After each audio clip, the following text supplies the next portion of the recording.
Hello प्यारे बच्चों, जय हिंद, वंदे मातरम। स्वागत है आप सभी का एक बार फिर से आपके अपने चैनल फिजिक्स टॉपर्स अकेडमी में। मैं हूं गौरव सिंह और आपके लिए लेकर आया हूं मैं 12th क्लास की फिजिक्स। जैसा कि आप जानते हैं, चैप्टर नंबर 4 इलेक्ट्रिक कैपेसिटेंस, और इसमें हम करा रहे हैं न्यूमेरिकल्स। आज हमारे क्वेश्चन नंबर 69 और उससे आगे के क्वेश्चंस होने वाले हैं, और ये जो है आज हमारी लास्ट वीडियो होगी इस चैप्टर की।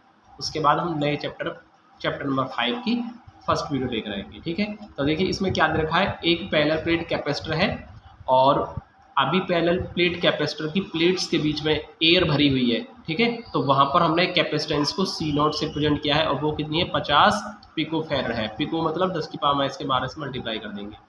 ठीक है, और दोनों प्लेट्स के बीच की जो डिस्टेंस है वो 4 mm है, यानी 4 × 10 की पावर माइनस के 3 मीटर में कन्वर्ट कर लेंगे इसको। ठीक, और अभी प्लेटों के बीच में हमने जो पोटेंशियल डिफरेंस लगा रखा है वो 200 वोल्ट लगा रखा है। ठीक है, इनिशियली पोटेंशियल डिफरेंस कितना है इसका, 200 वोल्ट है। और अब इस पैरेलल प्लेट कैपेसिटर में प्लेट्स के बीच में 2 mm विथ वाली एक डाइलेक्ट्रिक मीडियम की स्लैब रख देते हैं। ठीक है, 2 mm मतलब 2 × 10 की पावर माइनस के 3 मीटर, और इसका जो डाइलेक्ट्रिक कांस्टेंट है स्लैब का वो कितना है, 4 है। ठीक है, तो आपको देखिए क्या फाइंड करना है। नंबर फर्स्ट आपको फाइंड करना है इसमें final charge on each plate, यानी कि प्रत्येक प्लेट पर जो फाइनल चार्ज होगा वो आपको फाइंड करना है। फिर फाइंड करना आपको final potential difference between the plates के बीच में फाइनल पोटेंशियल डिफरेंस निकालना है। Final energy in the capacitor पर आपको फाइनल एनर्जी फाइंड करनी है, और एनर्जी लॉस कितना हुआ है इसमें ये आपको फाइंड करना है। तो देखिए करते हैं हम सॉल्व। देखिए चार्ज हम कांस्टेंट मानेंगे। क्यों मानेंगे कांस्टेंट? क्योंकि चार्ज में कोई भी चेंज नहीं हुआ है। ठीक है, चार्ज में कोई चेंज नहीं होगा। इनिशियली चार्ज मतलब एक बार आपने देखिए पहले कैपेसिटर को पूरी तरीके से आपने चार्ज कर लिया है। ठीक है, तो चार्ज का जो प्लेट्स का जो फाइनल चार्ज रहेगा उतना ही रहेगा। ठीक है, तो ये क्या रहेगा, कांस्टेंट रहेगा, इसको हम चेंज नहीं कर रहे हैं। कैपेसिटेंस चेंज हो जाएगी लेकिन चार्ज चेंज नहीं होगा, चार्ज उतना ही है। ठीक है, तो Q = C0 V0 से हम निकाल सकते हैं, यही आपका फाइनल चार्ज आएगा। ठीक है, Q = C0 V0। तो ये देखिए C0 की वैल्यू हमको दे रखी है यहाँ पर 50 × 10 की पावर माइनस के 12, और V0 आपको दे रखा है, V0 दे रखा है 200। ठीक है, तो इस तरीके से 10,000 × 10 की पावर माइनस के 12, और इसको हम कर सकते हैं 10 की पावर माइनस के 8 कूलम। ठीक है, इतना हम चार्ज मान सकते हैं, और यही क्या होगा, यही होगा फाइनल चार्ज। देखिए ये स्टार्टिंग में जो चार्ज है प्लेट्स पर वो है ये। ठीक है, जो कि कांस्टेंट रहेगा, ये चेंज नहीं होगा, इसलिए फाइनल चार्ज भी कितना रहेगा, इतना ही रहेगा। और ये पहले पार्ट का आंसर हो गया। अब लेते हैं हम सेकंड पार्ट। इसके बाद देखिए हमसे कहा है इसमें number second, final potential difference between the plates. हम क्या करेंगे यहाँ पर, सबसे पहले हम देखते हैं कि चार्ज क्या है, हमारा कांस्टेंट है। तो Q = क्या होगा, इनिशियली C0 V0 होगा, और फाइनली क्या होगा, CV। ठीक है, ये हमने फाइनल ले लिया है। ठीक है, इनिशियली C0 V0, और देखिए ये जो है ये चार्ज तब होगा, Q = CV होता है फॉर्मूला, Q = CV। तो यहाँ C0 V0 लिया क्योंकि ये क्या है, स्टार्टिंग में जब प्लेट्स के बीच में आपने एयर भर रखी है। ठीक है, क्या है, एयर है, तो वहाँ पर कैपेसिटेंस C0 है, और V0 आपने पोटेंशियल डिफरेंस लगा रखा है। और ये चार्ज जो होगा, ये बाद में जो चार्ज रहेगा, देखिए चार्ज कांस्टेंट ही रहेगा, क्योंकि आपने एक बार फुली चार्ज करने के बाद में आपने चार्जिंग को हटा दिया है, तो जो चार्ज रहेगा वो क्या रहेगा, कांस्टेंट ही रहेगा, वो चेंज नहीं होगा। ठीक है, तो देखिए Q = CV, फाइनली कैसे निकालेंगे आप, Q = CV। ठीक है, C क्या है, ये जब कैपेसिटेंस है, जब आपने स्लैब को रख दिया है प्लेट्स के बीच में, और V ये आपका फाइनल वोल्टेज है जो कि आपको फाइंड करना है। ठीक है, तो Q = C0 V0 = CV लगा सकते हैं हम। और यहाँ से देखिए C0 क्या है, C0 है एयर कैपेसिटर की कैपेसिटेंस, जो कि ε0 A/d होती है। ठीक है, और V0 = C क्या है, ये C है आपकी कैपेसिटेंस जब आपने डाइलेक्ट्रिक स्लैब को प्लेट्स के बीच में रख दिया है। तो वहाँ देखिए आपने पार्शियली फिल्ड किया है ना, पार्शियली यानी T विथ वाली स्लैब को रखा है। तो वहाँ पर डेरिवेशन आपने किया था, तो वहाँ आपको मालूम होगा कैपेसिटेंस कितनी होती है, वो होती है ε0 A/d d - t + t/k। ये होता है जब किसी T विथ वाली स्लैब को रख देते हैं, और ये V। अब देखिए ε0 A से ε0 A कैंसिल हो जाएगा आपका। ठीक है, और ये वैल्यू जो है देखिए क्रॉस मल्टीप्लाई कर देंगे, या एक काम करेंगे पहले वी नॉट अपॉन डी लिख लेंगे और ये V upon D minus T और प्लस टी अपॉन के, इसको ऐसे कर लेंगे। ठीक है, अब हम क्रॉस मल्टीप्लाई कर देंगे, v इंटू डी बराबर हो जाएगा V naught D minus T और प्लस टी अपॉन के। और यहाँ से देखिए अब आपको फाइनल पोटेंशियल v निकालना था, तो ये हो जाएगा वी नॉट अपॉन डी, ठीक है, और d minus T plus T upon के, इतना कर सकते हैं हम। अब इन सब की देखिए वैल्यू रख दीजिए और v फाइंड कर लीजिए, यही आपका सेकंड पार्ट का आंसर हो जाएगा। देखिए सारी वैल्यूज रख दी मैंने वी नॉट की और डी की, इधर डी लिखा है इधर टी लिखा है और ये टी अपॉन के, सही है। अब देखिए यहाँ से ये 2 से 2 बार कैंसिल हो जाएगा, ठीक, और ये हो जाएगा हमारा देखिए v बराबर, इसको कर देंगे 4 पंजे 20 यानी 50 आ गया, ठीक है। कितना हुआ 50 और ये 10 की पावर 3 हो जाएगा ऊपर जाकर 10 की पावर 3, ठीक है। और 4 में से 2 जाएगा तो 2 गुणा 10 की पावर माइनस के 3, और ये हमारा क्या बचेगा 1/2 और 10 की पावर माइनस के 3, कर सकते हैं ऐसा।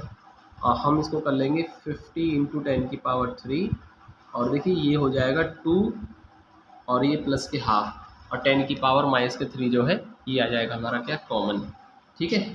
10 की पावर माइनस 3 कॉमन आएगा तो 2 प्लस हाफ बचेगा, और ये 10 की पावर माइनस के 3 कर दिया कॉमन, तो ये इससे कैंसिल हो जाएगा -3 से 10 की पावर 3, तो ये कितना आएगा हमारा v = आ जाएगा v = 50 और इंटू 5/2, ये कट गया 25, तो ये हो जाएगा 25 5 जा 125, 125 वोल्ट आ गया, ठीक है। तो ये फाइनल वोल्टेज आ गया और यही आपका सेकंड पार्ट का आंसर होगा, ठीक है। सेकंड पार्ट का आंसर आ गया। अब लेते हैं थर्ड पार्ट। तो देखिए थर्ड पार्ट है आपका final energy in the capacitor.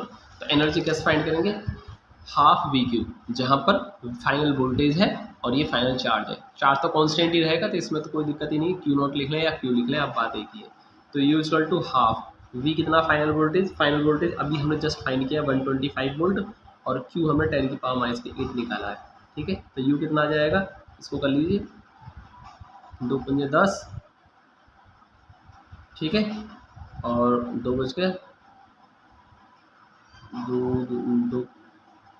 2 छक्के 12, सॉरी 2 छक्के 12 हो जाएगा, और 2 दूनी 4 और 2 पंजे 10, यानी 62.5 आ गया यहाँ से, ठीक है। 62.5 और 10 की पावर माइनस के 8। अब देखिए इस पॉइंट को यहाँ लाएंगे तो ये हो जाएगा 6.25 इंटू 10 की पावर +1 हो जाएगी एक, ठीक है। पॉइंट इधर लाएंगे तो +1 हो जाएगा, तो माइनस के 7 बचेंगे जूल। यही क्या होगा, इस पार्ट का आंसर हो गया, थर्ड वाले पार्ट का आंसर आ गया। अब हम लेते हैं फोर्थ पार्ट। आपको क्या निकालना है इसमें, वो निकालना है आपको चेंज इन एनर्जी या एनर्जी लॉस, ठीक है, एनर्जी लॉस। तो एनर्जी लॉस डेल्टा यू मान लेते हैं। कैसे निकालेंगे हम, जरा ध्यान से देखें, फॉर्मूला लिखता हूँ मैं, initial potential energy minus final, ठीक है। तो इस तरीके से देखिए, इसको लिखेंगे half V Q, initial potential energy आ गई, और फाइनल क्या आएगी हाफ वी, यहाँ वी नॉट आएगा इनिशियली के लिए, इनिशियली वोल्टेज आएंगे वी नॉट क्यू, और ये आएगा हाफ वी क्यू, ठीक है, ऐसे लिख सकते हैं हम। अब इसमें से देखिए जो कॉमन है ना उनको कॉमन कर लेंगे, हाफ क्यू को कॉमन कर लिया तो वी नॉट माइनस वी बचेगा। इन सब की वैल्यू रखकर हम इसको सॉल्व कर देंगे, इस पार्ट का आंसर आ जाएगा हाफ क्यू कितना है 10 की पावर माइनस के 8, और वी नॉट है आपका वी नॉट क्या रखा है देखिए इनिशियली पोटेंशियल जो कि 200 है, और ये हमारा कितना आया 125 आया है, ठीक है। तो डेल्टा यू निकल जाएगा हमारा हाफ 10 की पावर माइनस के 8, और ये कितना आएगा 75 आ जाएगा, ठीक है। अब आप इसको क्या कर लें, सॉल्व करके इसका आंसर लिख दें। तो देखिए मैं लिख देता हूँ कितना आएगा। तो देखिए मैंने लिख दिया यहाँ पर 3.75 10 की पावर माइनस के 7 जूल आ जाएगा, और यही क्या होगा इसका फोर्थ पार्ट का आंसर होगा। और इस तरीके से हमारा क्वेश्चन भी खत्म हो जाता है। देखते हैं हम अगला क्वेश्चन। नेक्स्ट क्वेश्चन है स्क्रीन पर आपके सामने। देखिए पॉइंट ए और बी दे रखा है, यहाँ पर 1500 वोल्ट सप्लाई दिए गए हैं, और ये 12 माइक्रोफेरेड है, ये 2 माइक्रोफेरेड, ये 3 माइक्रोफेरेड, और ये 20 माइक्रोफेरेड है, ठीक है। और आपको फाइंड क्या करना है, equivalent capacitance between points A and B, A और बी पॉइंट के बीच इक्विवेलेंट कैपेसिटेंस, जिसको हमने सी माना, वो फाइंड करनी है। सेकंड पोटेंशियल डिफरेंस फाइंड करना है between the plates of capacitor of capacitance 2 microfarad. ये जो 2 माइक्रोफेरेड का जो कैपेसिटेंस लगा हुआ है ना, इसके अक्रॉस आपको पोटेंशियल डिफरेंस फाइंड करना है। Number third, charge on plate of capacitance 3 microfarad. 3 microfarad का जो कैपेसिटेंस है, कैपेसिटर लगा हुआ है, इसकी प्लेट्स पर कितना चार्ज होगा वो आपको फाइंड करना है। और number 4 energy stored in 20 microfarad, इस 20 माइक्रोफेरेड के अंदर कितनी एनर्जी स्टोर्ड हो जाएगी वो आपको फाइंड करनी है। तो इस तरीके से आपको 4 पार्ट करने हैं। नंबर फर्स्ट देखिए, पहले आप क्या करेंगे, इक्विवेलेंट कैपेसिटेंस फाइंड करेंगे। तो आप देखेंगे ये दोनों आपके कैसे हैं, 2 और 3 ये आपके पैरेलल में है। कैसे हैं, पैरेलल में। तो पहले इन दोनों का पैरेलल निकालेंगे, उसके साथ फिर इन देखिए जब ये पैरेलल में आ जाएगा फिर सारे के सारे कैपेसिटर्स आपके सीरीज में आ जाएंगे। ठीक है, फिर सबका सीरीज कर लेंगे। तो सबसे पहले लिखेंगे हम, देखिए लिखा है मैंने यहाँ पर capacitors 2 and 3 are in parallel. अब ये पैरेलल में तो इनको डायरेक्ट जोड़ देंगे। ठीक है, तो 2 माइक्रोफेरेड है एक, और एक है आपका 3 माइक्रोफेरेड, और 2 और 3 कितना हो जाएगा, 5 माइक्रोफेरेड आ जाएगी। ठीक है, तो 2 और 3 कितना हुआ, 5 हो गया ये। तो इन दोनों को मिला के 5 आ गया। अब देखिए आप देख सकते हैं इन दोनों का मिला कितना आया, 5। इस 5 और 12 को और 20 को सबको सीरीज में लगा देंगे, और ए और बी के बीच में इक्विवेलेंट कैपेसिटेंस आ जाएगी। ठीक है, हम लिख सकते हैं यहाँ पर 12 माइक्रोफेरेड, 5 माइक्रोफेरेड और 20 माइक्रोफेरेड आर इन सीरीज। तो सीरीज के लिए 1/, करके लिखेंगे हम 1/12, 1/5 और 1/20। सही है, तो ये आ जाएगा देखिए 60 एलसीएम आएगा, 12 पंजे 60, ये 5 से 12 12 चला जाएगा, और 20 3 60, 12 5 17 3 20, यानी 1/c कितना आया, 20/60 आ जाएगा। 20 या 60 3 बार, या कह सकते हैं हम यहाँ पर c बराबर कितना आ जाएगा, 3 माइक्रोफेरेड। तो इक्विवेलेंट कैपेसिटेंस कितनी आएगी, 3 माइक्रोफेरेड आएगी, और यही इस फर्स्ट पार्ट का आंसर हो गया। ठीक है, ये फर्स्ट पार्ट का आंसर आया। अब हम लेते हैं सेकंड पार्ट। सेकंड पार्ट में क्या कहता है आपसे, ये कहता है potential difference between the plates of capacitor of capacitance 2 microfarad. 2 microfarad जो कैपेसिटर है उसकी प्लेट्स के बीच में कितना पोटेंशियल डिफरेंस होगा वो फाइंड करना है। देखिए इसके बाद लिखा है मैंने, charge on each capacitor which are connected in series. अब देखिए प्रत्येक कैपेसिटर पर हम क्या निकाल रहे हैं, चार्ज निकाल रहे हैं। और कौन से कैपेसिटर ले रहे हैं हम, ये वो कैपेसिटर हैं जो सीरीज में कनेक्टेड है। सीरीज में कौन कौन से कनेक्टेड है, अभी मैंने आपको बताया था 12 20 और 5। देखिए 12 और 20 तो आपके ये रहे, 12 20 और इन दोनों का इक्विवेलेंट 5। भाई 12 इन दोनों का इक्विवेलेंट 5 और 20 तीनों सीरीज में थे ना, तो इन तीनों पर कितना चार्ज होगा, Q इक्वल टू CV। ठीक है, C कितना आया, अभी हमने निकाला, C आया 3 माइक्रोफेरेड। कितना आया, 3 माइक्रोफेरेड, और V कितना है, यहाँ पर V हमने लगा रखा, देखिए कितना है, स्टार्टिंग में देख सकते हैं 1500 वोल्ट है, यहाँ लिखेंगे 1500। ठीक है, इस तरीके से हम निकालिए 15 4500 वोल्ट आ जाएगा। ठीक है, ओके, इतना समझ में आया आपको, 4500 वोल्ट आ गया, सॉरी वोल्ट नहीं, 4500 चार्ज निकाला हमने, तो कूलाम आएगा।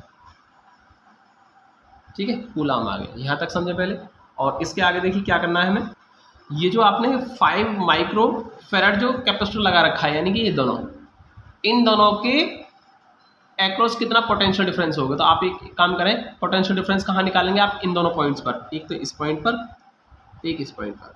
ठीक है, कह सकते भाई ये दोनों कितने हमारे 5 है ना, इन दोनों का इक्विवेलेंट कितना 5 है, यानी कि potential difference across 5 microcoulomb 5 microfarad.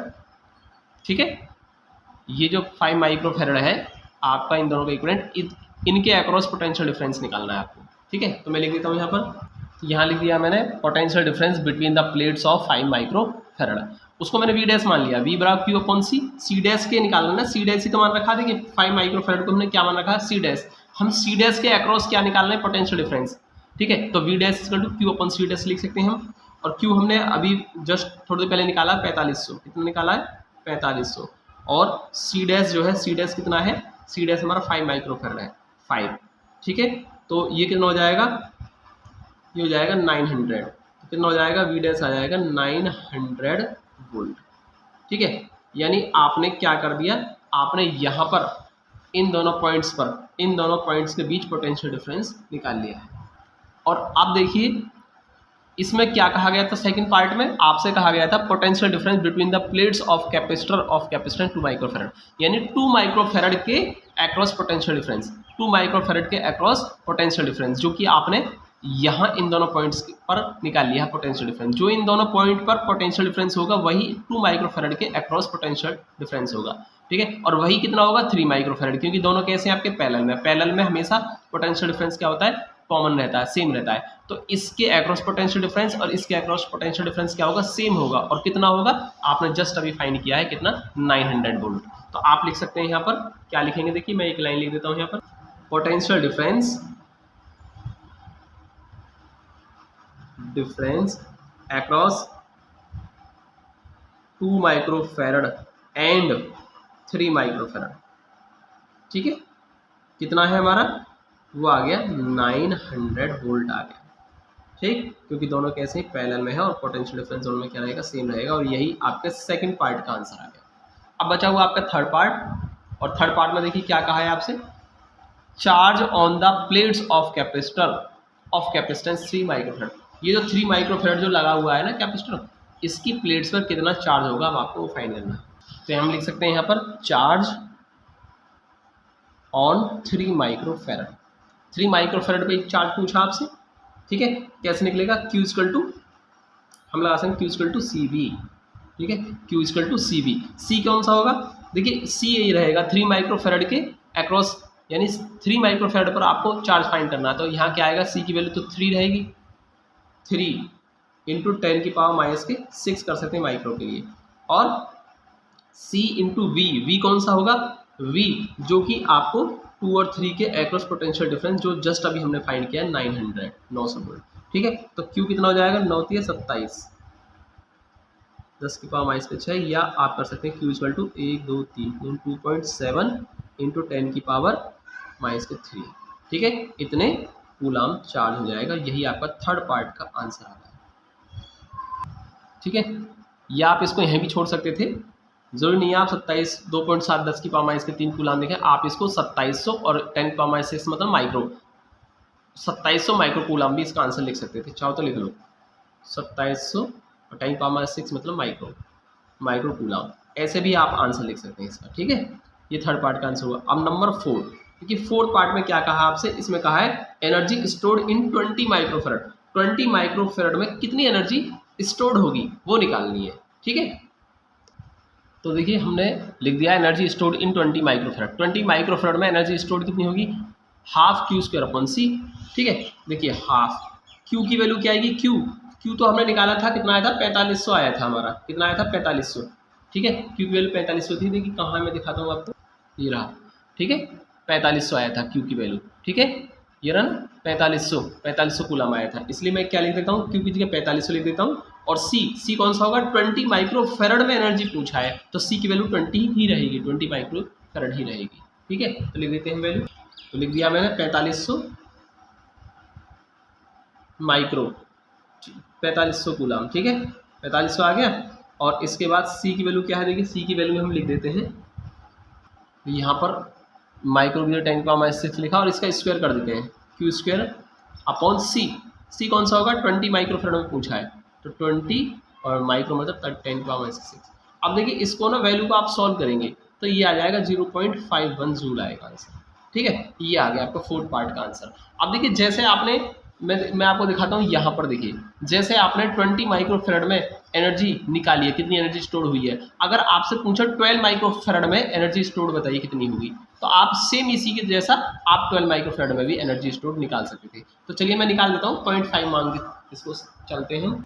तो देखिए लिखा है मैंने एनर्जी स्टोर्ड इन 12 माइक्रोफेरड, इसको 0.5 मान लिया मैंने, half Q square upon C।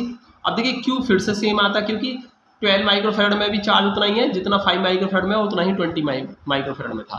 तो 20 माइक्रोफेरड में 4500 माइक्रोकूलम था, और इसमें भी कितना 4500 माइक्रोकूलम ही है। ठीक है, और अब की बार किस में पूछिए, ये 12 माइक्रोफेरड में पूछिए, इसलिए यहाँ पर क्या आएगा 12 आ जाएगा, 12 माइक्रो मतलब 10 की पावर माइनस 6 फेरड। ठीक है, अब आप इसको फिर से सॉल्व कर लेंगे और इसका जो आंसर आएगा सॉल्व करके वो आएगा देखिए 0.84 जूल आ जाएगा। ठीक है, और यही इस क्वेश्चन का क्या होगा, आंसर होगा। आई थिंक आपको समझ में आया होगा ये क्वेश्चन, बहुत ही सिंपल क्वेश्चन है, ज़्यादा कोई टफ नहीं है, बस थोड़ी कैलकुलेशन इसमें, यानी पार्ट भी रखे इसमें 4-5 पार्ट पूछे हैं, 4-5 चीज़ों के आंसर पूछे, इसलिए थोड़ा लेंथी है, बाकी सिंपल है। तो देखिए अगला क्वेश्चन है 71 स्क्रीन पर आपके सामने, ये एक नेटवर्क दे रखा है हमें। ठीक है, और देखिए इस नेटवर्क में क्या दे रखा है, ये पॉजिटिव चार्ज, नेगेटिव चार्ज, और ये 200 वोल्ट की बैटरी है।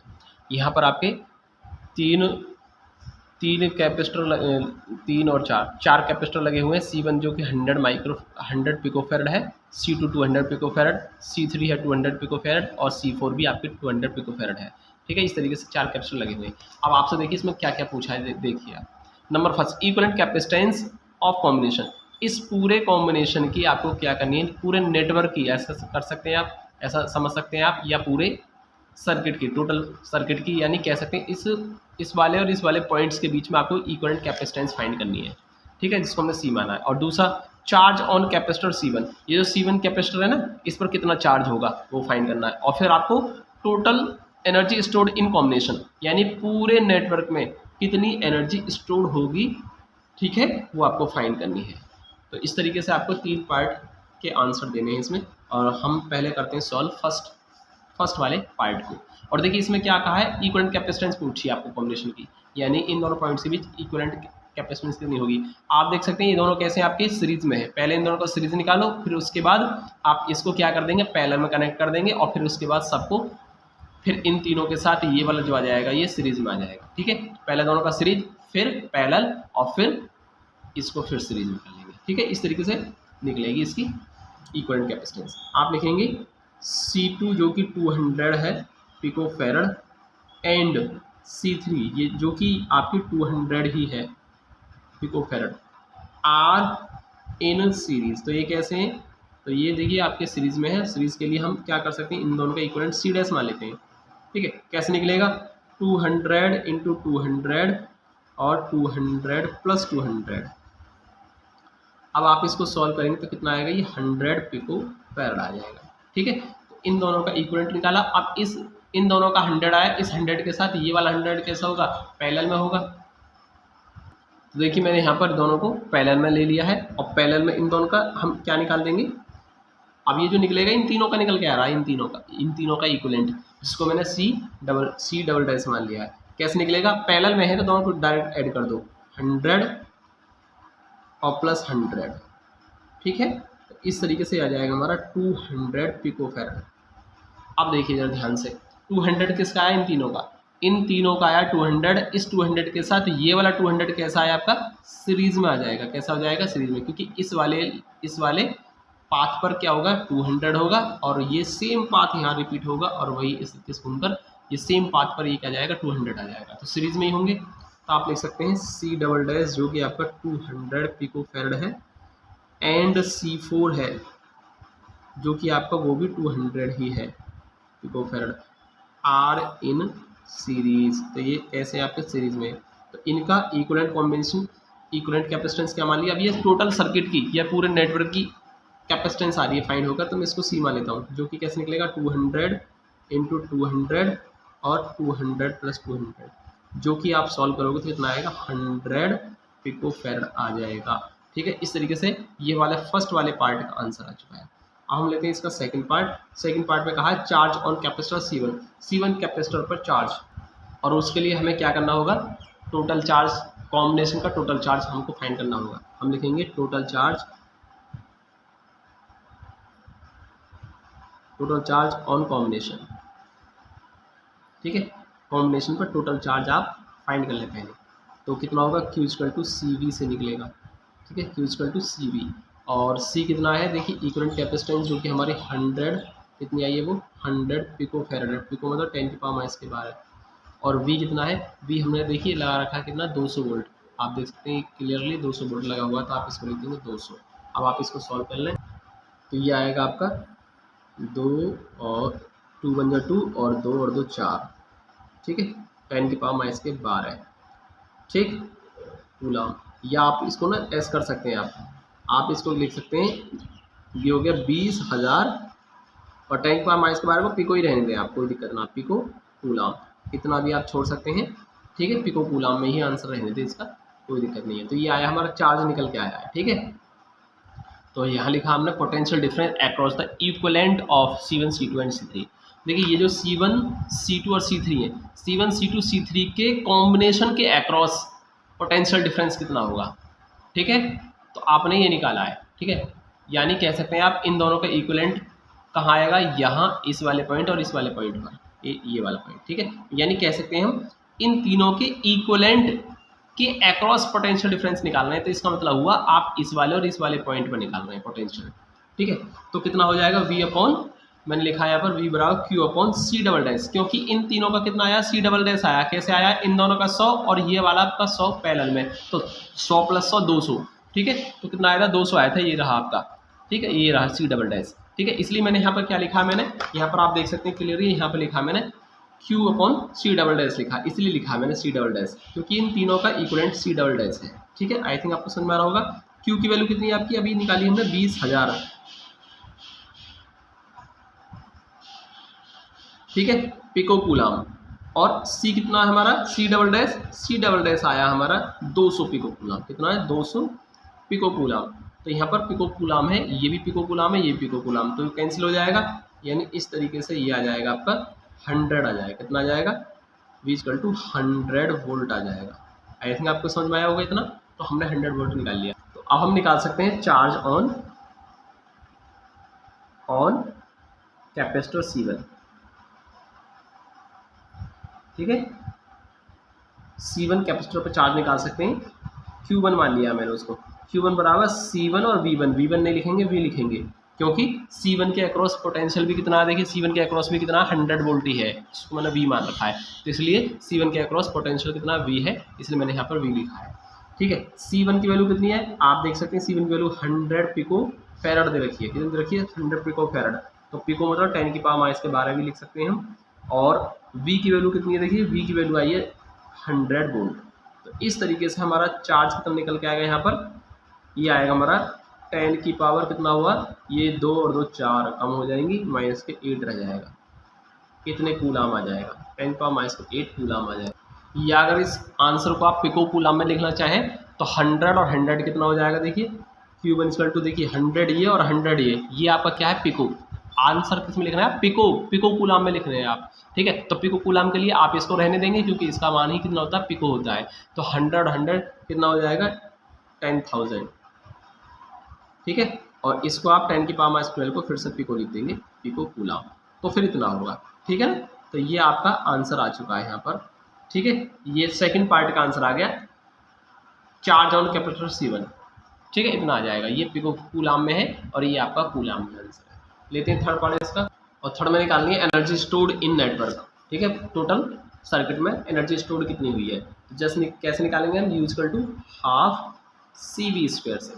तो U equal to half, C कितना है हमारा, अभी हमने जस्ट पीछे फाइंड किया था, C कितना था, जो कि C क्या थे, इक्विवेलेंट कैपेसिटेंस थी, और इसकी वैल्यू क्या आई थी, देखिए 100 पिको फैरड।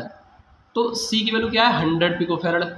और V कितना था, पूरे नेटवर्क निकालना है, और पूरे नेटवर्क में कितना लगा हुआ है, 200 वोल्ट लगा हुआ है। तो V की वैल्यू कितनी आएगी, 200 आ जाएगी। ठीक है, C मतलब ये 100 पिको फैरड और V मतलब 200 वोल्ट। तो यहाँ मैं लिख देता हूँ C की वैल्यू कितनी है, 100 पिको मतलब 10 की पावर -12 कर सकते हैं, पिको फैरड। और V की वैल्यू कितनी है, 200 वोल्ट लगा रखे हैं हमने, 200 × 200। अब आप इसको सॉल्व करने में कितना आएगा, देखिए बहुत ही सिंपल है, 2 से इसको काट दीजिए, 2 से 100 बार कैंसिल हो जाएगा ये, और 2 1 2, यानी कुल मिलाकर हम कह सकते हैं इसका आंसर आएगा 2 × 10 की पावर -6, 2 × 10 की पावर -6 जूल इसका आंसर आ जाएगा। ठीक है, और यही इस क्वेश्चन का आंसर होगा थर्ड पार्ट का। ओके, लेते हैं हम नेक्स्ट क्वेश्चन। नेक्स्ट क्वेश्चन है 72। इसमें देखिए क्या लिखा है, C1 और C2 दो कैपेसिटर्स हैं जो कि सीरीज में कनेक्टेड है और 20 वोल्ट की बैटरी से इनको सप्लाई दी गई है। ठीक है, दोनों सीरीज में कनेक्टेड है और इन दोनों को 20 वोल्ट की बैटरी सप्लाई दी गई है। ठीक है, इनको यानी कह सकते हैं दोनों को सीरीज में कनेक्ट करने के बाद 20 वोल्ट की बैटरी से इनको चार्ज किया गया है। ठीक है, और फाइंड क्या करना है आपको, एनर्जी स्टोर्ड इन 4 माइक्रोफैरड। ये जो 4 माइक्रोफैरड आपका C1 है, इसमें कितनी एनर्जी स्टोर हो जाएगी, और दूसरा एनर्जी सप्लाइड पर second by the battery, battery द्वारा 1 सेकंड में कितनी एनर्जी सप्लाई की जाएगी सर्किट को, वो निकालनी है आपको। ठीक है, तो सबसे पहले हम फर्स्ट पार्ट निकालेंगे, एनर्जी स्टोर्ड इन 4 माइक्रोफैरड, और वो कैसे निकलेगी, हाफ Q²/C।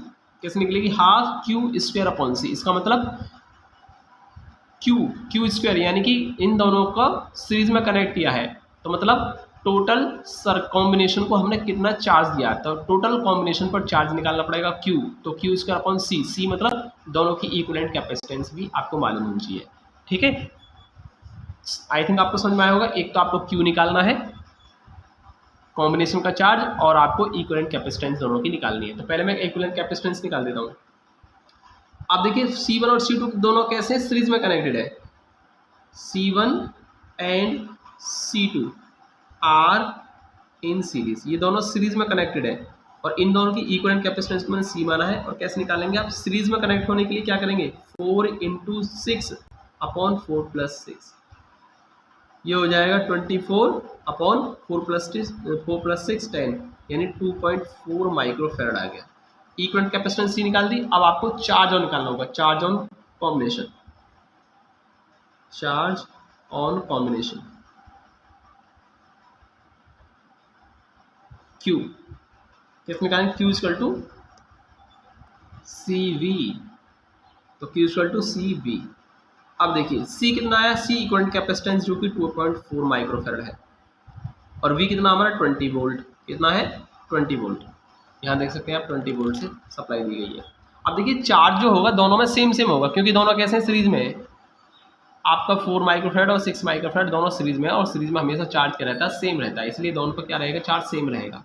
ठीक है, ये चार्ज जो आएगा, जो वैल्यू आएगी ये 4 पर भी होगी और 6 माइक्रोफैरड जो कैपेसिटर है उस पर कितनी होगी।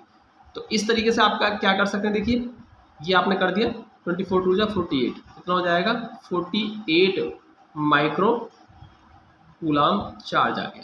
ठीक है, ये चार्ज निकाल लिया आपने। अब आते हैं फर्स्ट पार्ट पर जो कि क्या था, energy stored, energy stored in C1 जो कि इतना 4 माइक्रोफैरड है। ठीक है, 4 माइक्रोफैरड में एनर्जी स्टोर्ड निकालनी है हमको, तो कैसे निकालेंगे, U = ½ Q² upon C, C1 में निकलवा रहे हैं ना, तो इसलिए C1 लिख देता हूँ मैं। 4 माइक्रोफैरड में पूछिए एनर्जी कितनी स्टोर्ड हुई है, तो यहाँ पे 4 माइक्रोफैरड ही आएगा और 4 माइक्रोफैरड क्या है आपकी C1 की वैल्यू, इसलिए मैंने C1 लिख दिया। अब देखिए हाफ, Q कितना आया था हमारा भी 48 माइक्रो, माइक्रो मतलब 10⁻⁶, और इसका हो जाएगा स्क्वायर अपॉन C1 कितना हमारा 4 माइक्रोफैरड, 4 × 10⁻⁶ फैरड। ठीक है, अब आप इसको ना सॉल्व कर लें तो एनर्जी स्टोर निकल के आएगी, कितनी आएगी, U = 2.88 × 10⁻⁴ ठीक है, और जूल। तो ये आएगा इसका आंसर, ये फर्स्ट पार्ट का आंसर आ चुका है आपका 2.88 10⁻⁴ जूल। ठीक है, एनर्जी स्टोर आ जाएगी इन 4 माइक्रोकूलम कैपेसिटर। ओके, अब देखिए इसका सेकंड पार्ट में क्या है, एनर्जी सप्लाइड पर second by the battery, battery द्वारा 1 सेकंड में कितनी एनर्जी सप्लाइड होगी नेटवर्क को, वो निकालनी है। तो एनर्जी सप्लाइड = ½ CV²। ठीक है, अब देखिए हाफ, C कितना है, इक्विवेलेंट कैपेसिटेंस जो कि कितनी आई है हमारी, C इक्विवेलेंट कैपेसिटेंस जो कि कितनी आई है 2.4 माइक्रोफैरड, 2.4 माइक्रो मतलब 10⁻⁶ फैरड। ठीक है, और V कितना था, V था हमारा 20 वोल्ट, तो 20 × 20। सही है, अब ना इसको आप सॉल्व कर दीजिए यहाँ से जब आप सॉल्व करेंगे तो इसकी वैल्यू आएगी, देखिए क्या आएगी, 4.8 × 10⁻⁴ जूल, ये आ जाएगी। ठीक है, और यही इस क्वेश्चन का क्या होगा, आंसर होगा। आई थिंक आपको समझ में आया होगा। सेकंड पार्ट में हमारा हो चुका है, अब लेते हैं नया क्वेश्चन।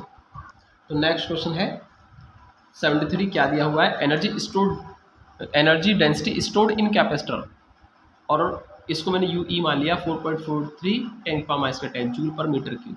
देखिए मैं क्वेश्चन पढ़ता हूँ, क्या लिखा है, the energy density stored in a capacitor is 4.43 × 10⁻⁻10 joule per metre cube.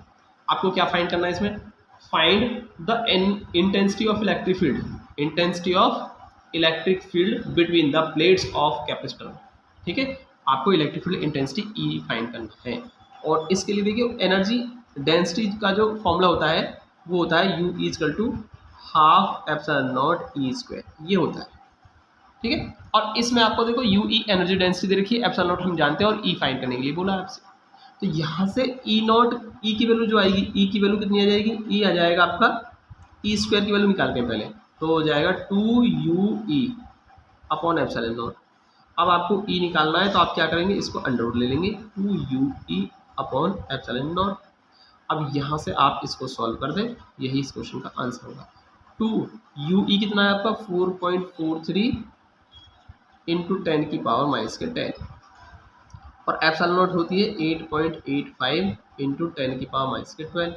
Okay, तो देखिए इसको सॉल्व करते हैं तो कितना आएगा, देखिए, और इसको हम करेंगे 2 3 × 6, 2 4 × 8 और 2 4 × 8, इंटू 10 की पावर माइनस के 10, और ये है आपका 8.85 10 की पावर माइनस के 12।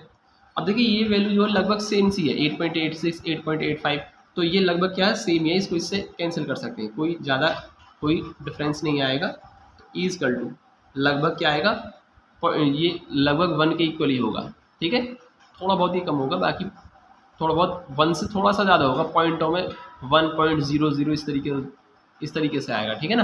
तो आप इक्वल लगभग इक्वल मान के इसको कैंसिल करते हैं, और 10 की पावर माइनस के 12 है ये, तो 10 की पावर माइनस के 10 की पावर 2 रह जाएगा, ठीक है, माइनस के 2 रह जाएगा नीचे, ऊपर जाएगा 10 की पावर 2, और ई को हम कर सकते हैं स्क्वायर से रूट खत्म, यानी कि 10, ठीक है, तो इसकी वैल्यू आएगी 10 वोल्ट पर मीटर, ठीक, या न्यूटन पर कूलाम भी आप लिख सकते हैं, न्यूटन पर कूलाम भी लिख सकते हैं। आई थिंक आपको समझ में आया होगा। और देखिए ये हमारा क्वेश्चन जो था, ये लास्ट क्वेश्चन था हमारा इस चैप्टर का, और अब हम जो है नेक्स्ट वीडियो में नया चैप्टर स्टार्ट करेंगे। पहले उसके हम सारे टोटल थ्योरी कराएंगे और उसके बाद उसके डेरिवेशन स्टार्ट करेंगे, ठीक है, और फिर न्यूमेरिकल्स। तो आई थिंक आपको समझ में आया होगा।